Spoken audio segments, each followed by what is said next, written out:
Mwiriwe, aha ni kuri ya shene yanyu mukunda Club Cours du Soir.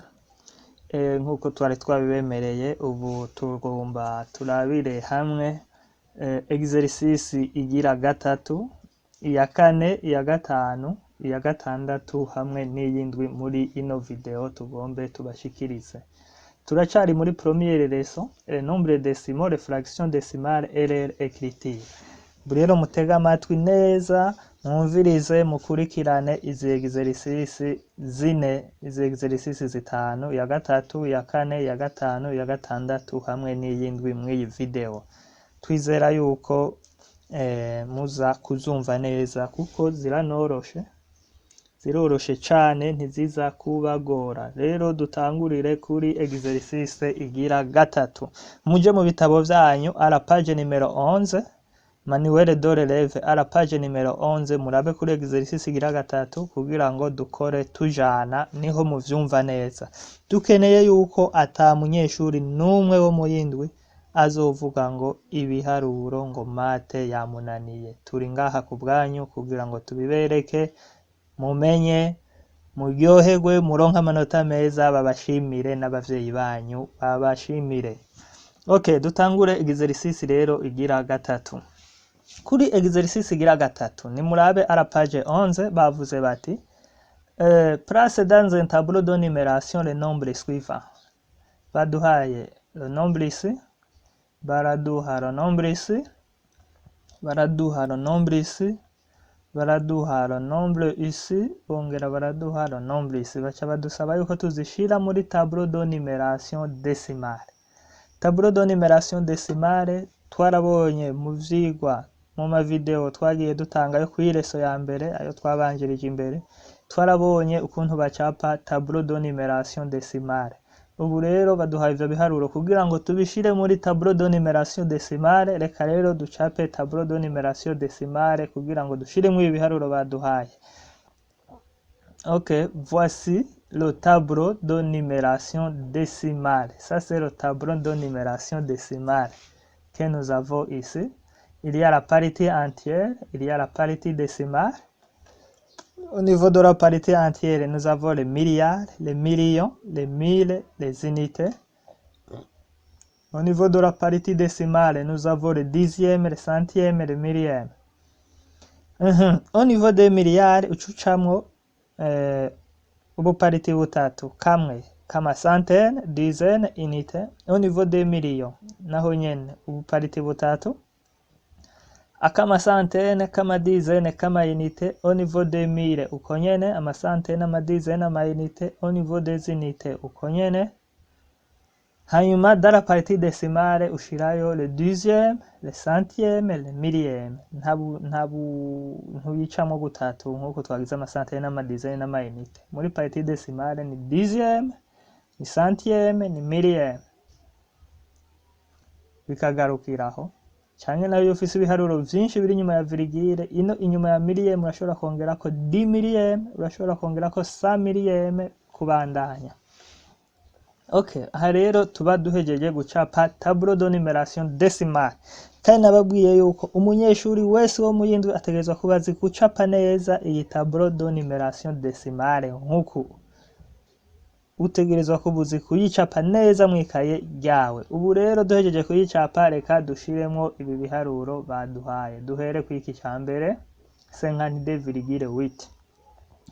Dans la partie décimale dufiseyo le chiffre 8 gusa muri partie décimale. C'est-à-dire que le chiffre 8 c'est le chiffre de dixième. Tuca tuyishira muri rya case ikorespondana na le dixième muri partie décimale. No kuvuga ngaha niho tuca dushira le chiffre 8, c'est le chiffre de dixième.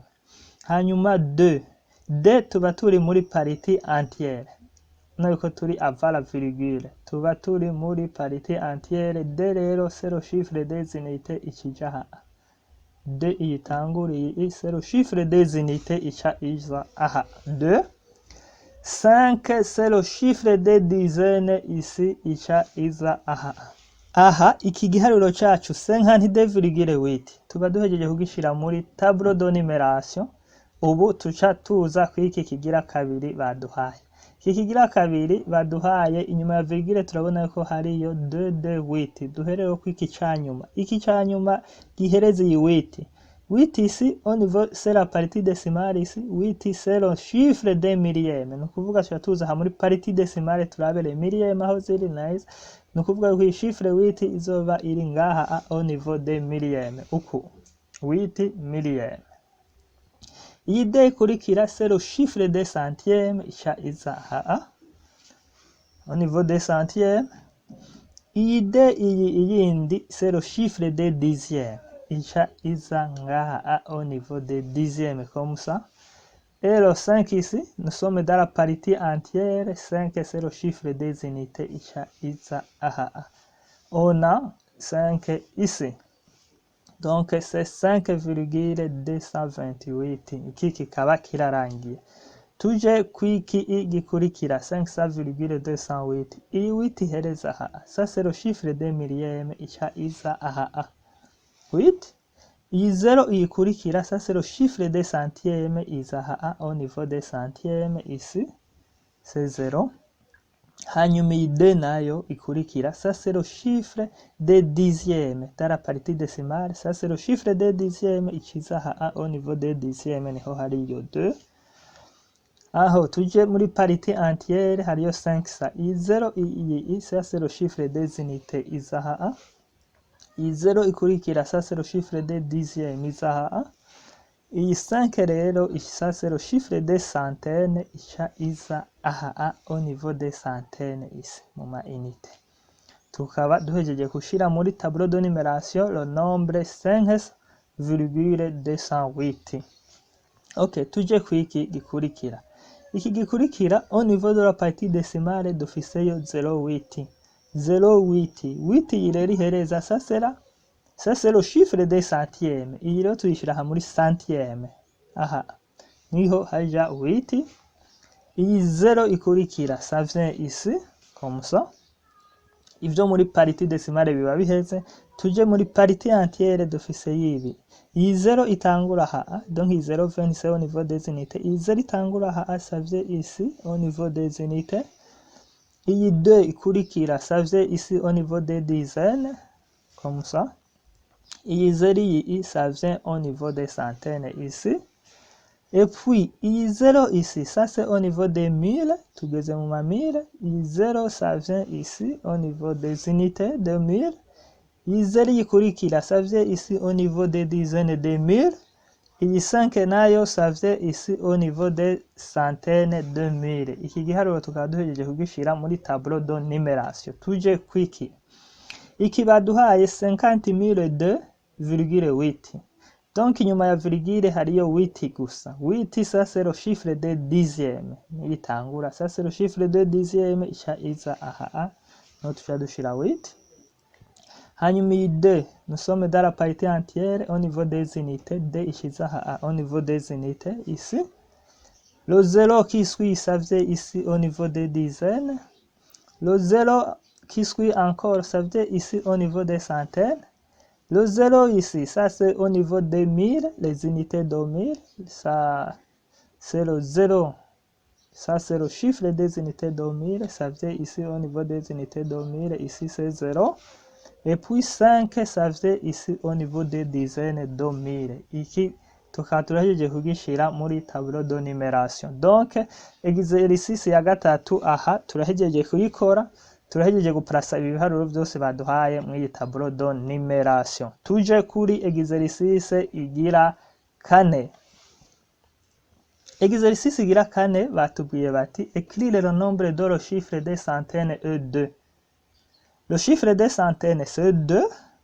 Le nombre des milliers c'est 13. Le nombre des unités 13,205.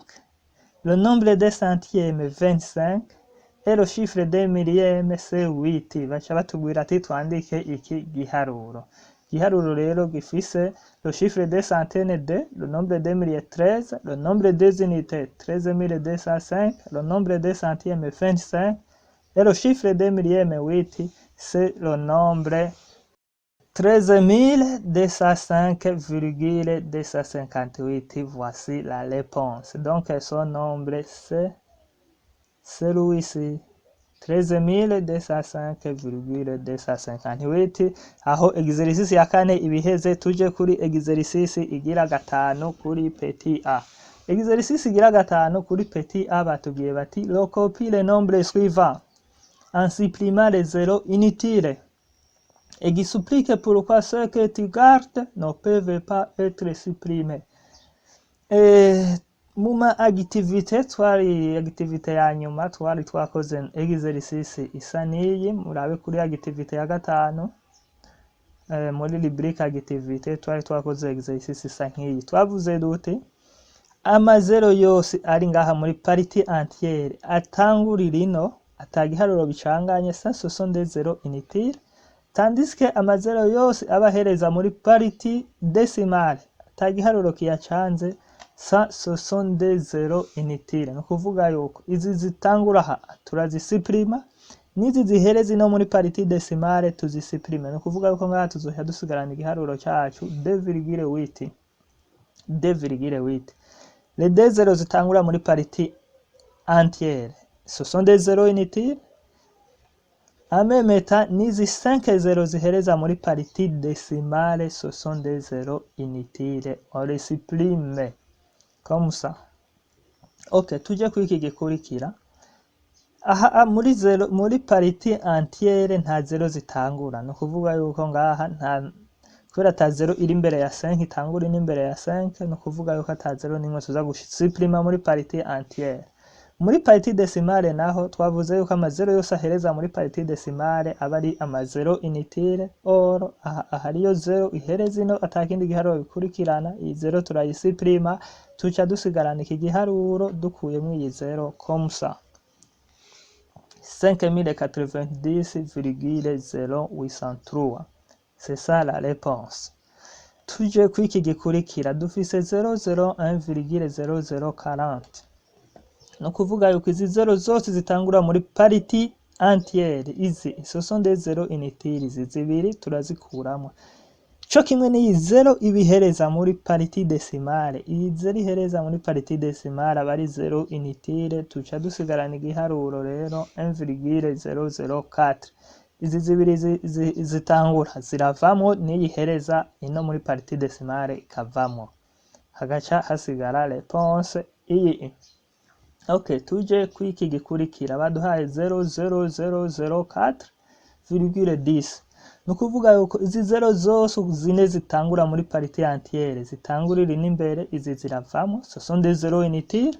Ni zero ihereza muri partie décimale nayo nyene iravamo. Nukuvuga ko tuja dusigarana 4,1. Niyo réponse. Tuje kwiki gikurikira 8000,00400. Nukuvuga yuko ino inyuma ya 8, ino imbere ya 8 ino nta zero n'imwe iriyo. Nukuvuga yuko izi nazo ziri ngaha imbere ya 8 muri partie entière, ça ce sont des zéros utiles, ntidushobora kuzisuprima. Ça c'est utile. Iyo bazari n'inyuma ya 8 twari kuzisuprima. Mbwa kubera zaje imbere ngaha, ce sont des zéros utiles muri partie entière ntituzisuprima. Cyo kimwe n'izi zero zibiri ziraha zaje imbere ya 4 muri partie décimale, izi ziri utile ntituzisuprima.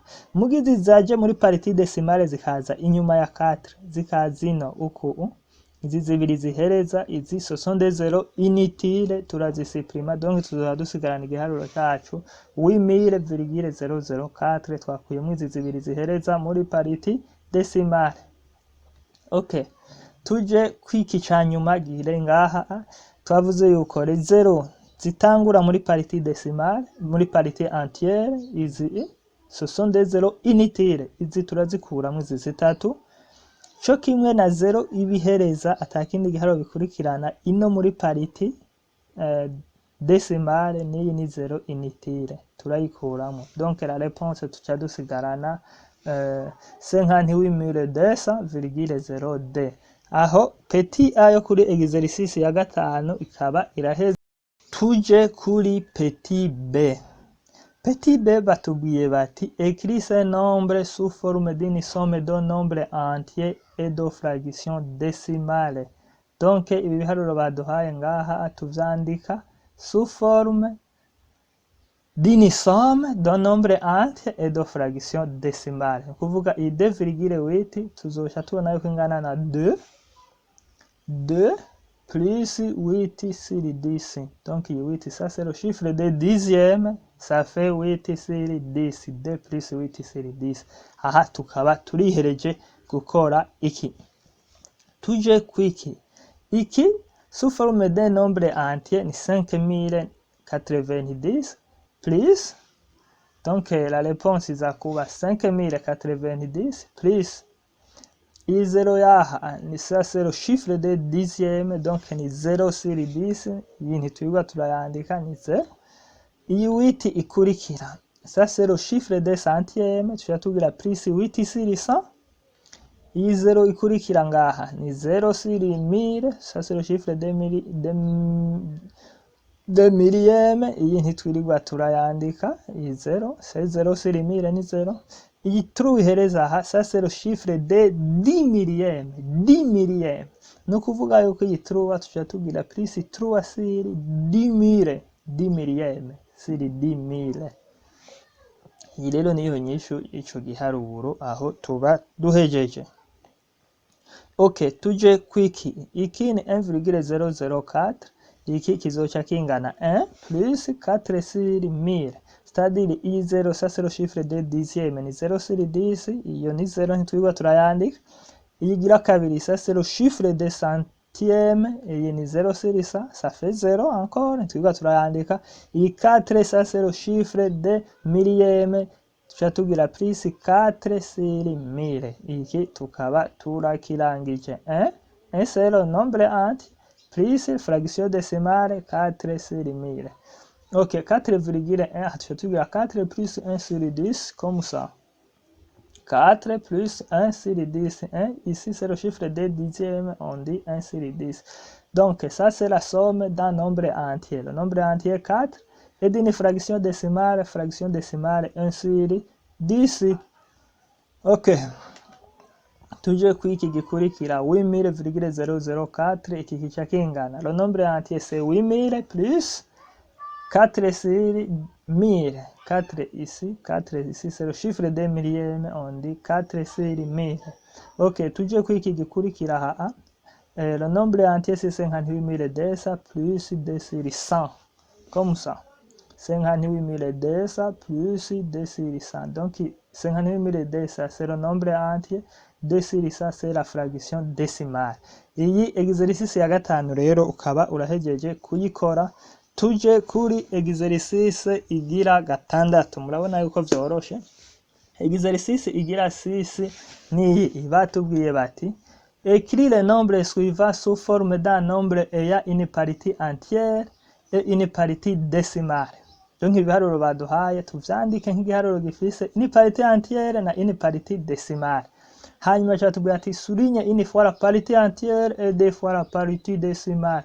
Cyatubwira dusouligne une fois la partie entière na deux fois la partie décimale. Reka rero tutangurire kuri petit a tuyikore murabe ukuntu vyoroshe.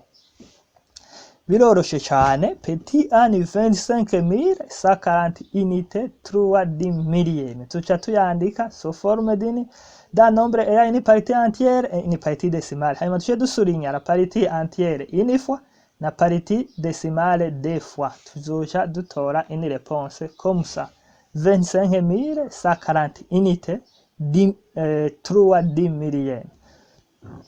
Nukuvuga yuko iyi truwa iza kugira igiharuro kigira 4 ici 0,003 10 millième. Nukuvuga yuko izi ça c'est le chiffre de 10 millième. Donc le nombre ça devient 25140, ça c'est la partie décimale. Non, ça c'est la partie entière, tuca tuyisoulinya une fois. Et puis 3 millième, ça c'est la partie décimale, tuyisoulinya deux fois. Tukaba turihereje kuri petit a.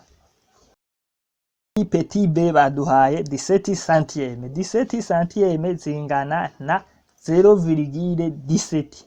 0 ça c'est la partie entière. 17 ça c'est la partie décimale. 0 rero kubera ari partie entière tuyisoulinya une fois. 17 kubera ari pariti desimale tuyisurinya deux fois, aho tukaba turihereje. None mwumva bigoye? Biroroshe cyane. Tuje kuri petit c. Petit c baduhaye 58 unité 9 dixième, no kuvuga yuko iki kingana 58,9, 58 unité 9 dixième.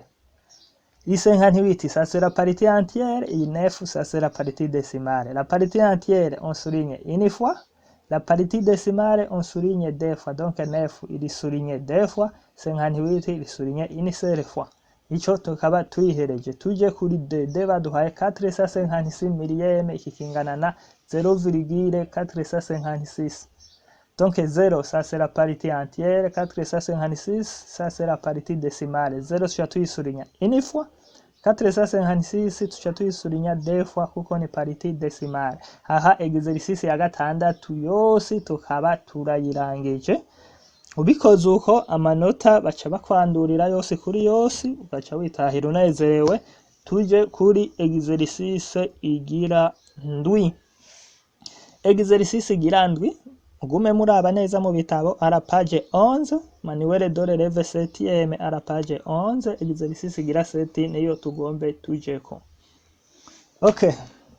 Exercice igira 7 batubwiye bati trouve dans cette liste les paires de nombres décimaux qui sont égaux. No kuvuga baduhaye ibiharuro vyose kuva kuri A gushika kuri L, A B C D E F G H I J K L.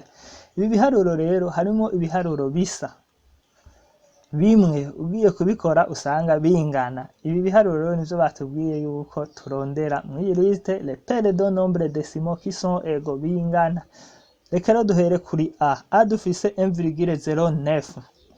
Iyi 1,09 ucuraba nk'ibi biharuro vyose bisigaye kuva kuri B kumandagara gushika ino kuri L, ikindi giharuro ugikoze neza usanga gisa na 1,09. B uyiravye baduhaye 1,001, ntaho bihuriye na 1,09, iyi ntirimo. C baduhaye ibintu vya 21,090, iyi naho nyene ntirimo. D baduhaye 2000,1, urumva yuko 2000 na 1,09 ntaho bihurira.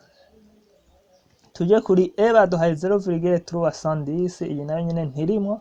F baduhaye 1,00D, ino naho kuri A baduhaye 1,09, iyi ntirimo. Iyi nayo ni 1 sur 10 plus 1 sur 100, nayo nyene wapi? H baduhaye 1 plus 1 sur 1000, nayo nyene ntibingana na A. I baduhaye 2000 plus 100 sur 1000, naho nyene ntaho bihuriye na n'iyi A. Iyi A na J, J baduhaye 1 plus 2 sur 1000, naho nyene ntirimo. Iyi K baduhaye 11 sur 100, nayo nyene ntisa na A. Iyi R baduhaye 31 sur 100, nayo nyene ntisa na A. Ni kuvuga yuko lo chiffre baduhaye ngaha kuri petit a nta pere nimwe ifise mwibi biharuro bindi baduhaye. No kuvuga yuko iyi tuca tuyire kuko nta mugenzi bisa ariho. Il n'y a pas de pere y'iyi nombre bingana. Tuje kuri petit b. Petit b baduhaye 1,001. 1,001 turabe ikindi giharuro mwibi byose bisigaye, ikindi giharuro vraiment coba kingana na 1,001, coba bisa. Iyi 1,001 C ntibisa, uravye C ntibisa, petit D ntibisa, petit E ntibisa, petit F ntibisa, petit G ntibisa. Iyi H baduhaye 1 plus 1 sur 1000. Uriko urakora 1 plus 1 sur 1000, iyi 1 sur 1000 ingana na 0,001. Nukuvuga yuko uteranije 1 plus 0,001 uzosha utora 1,001. Nukuvuga rero yuko iyi B isa na H. Iyi B ingana n'iyi H. Aha iyi B uca werekana yuko bingana uku. Tuje kuri petit c. Iyi petit c turabe ikindi giharuro vraiment vyoba bisa mw'iyi liste yose baduhaye ngaha. Iyi petit c ntisa na petit D, petit c ntisa na E, ntisa na F, ntahihuriye na J, ntahihuriye na I, ntahihuriye n'iyi J, ntahihuriye n'iyi K, ntahihuriye n'iyi R. Ni ukuvuga yuko iyi petit c nayo nta kindi giharuro na kimwe muri byose baduhaye bisa. Iki tuca tukirengana tuje kuri petit d. Kuri petit d dufise 2000,1. Oro kuri petit i naho dufise 2000 plus 100,000. 100,000 égale 0,1. Dufashe 2000 tugateranyako 0,1 tuzotora exactement 2000,1. Ni kuvuga yuko iyi d isa n'iyi i. Iyi d n'iyi i ce sont des paires de nombres décimaux qui sont égaux. Izi zirasa. Tuje kuri petit e. Petit e baduhaye 0,310. 0,310 0 ni nkuko woyifuta kuko iri nyuma ya virgule irahereza twabibonye. Ça c'est un 0 inutile ni nkuko boguha 0,31. Aha naho kuri L batanze 31 sur 100. Or 31 sur 100 ni mu divise 31 sur 100 uza gutora exactement 0,31. Ni ukuvuga yuko iyi E iza kuba isa n'iyi L comme ça. Ça c'est E et L ce sont des paires de nombres décimaux qui sont égaux. Tuje kuri F. F baduhaye 1,002. Or aha kuri J naho baduhaye 1 plus 2 sur 1000. 2 sur 1000 égale iki 2 sur 1000 vous divisez vous trouvez 0,002. Tu ufata 1 plus 0,002 tu dois trouver 1,002. Ni ukuvuga yuko F et J ce sont des nombres de paires décimaux qui sont égaux. F et J. Tuje kuri iyi G. G c'est 1 sur 10. 1 sur 10 ni 0,1 plus 1 sur 100. Et 1 sur 100 ni 0,11. Non, 1 sur 100 ni 0,01. Ubiteranije 1 sur 10 ça fait 0,1 plus 0,01 utora 0,11. Iki cyose utora 0,11. Iyi K nayo baduhaye 11 sur 100. 11 sur 100 ni 0,11. Bica bisigura yuko iyi J n'iyi K bingana. Donc ce sont des paires de nombres décimaux égaux. Izi. Donc la réponse finale inyishu uca wishura muri ibi vyose ugiye kubikora ni iyi B égale H, D égale I, E égale R, F égale J, G égale K. C'est ça la réponse finale y'iyi exercice igira 7. Murabona yuko ari ibiharuro vyoroshe cyane. Igiharuro rero kigira ndwi turagihejeje. Ni ngaha hahereye video yanyu. Iyi video ihereye ngaha twariko turaba dukorera hamwe exercice ya gatatu, ya kane, ya gatanu, ya gatandatu n'iyindwi. Mugume rero mudukurikira kuri urubuga rwacu ariko rwanyu Club Cours d'Histoire. Turashimiye ukuntu mudukurikirana, tubashimiye ukuntu mufyonda like kugira mutwereke yuko ivyo tubashikiriza bibanezereza. Tukaba tubasaba kwiyabonesha gufyonda kuri sabone kugira ngo video zose tubaha ntihagire n'imwe izoza ibacika. Murakoze, bye bye.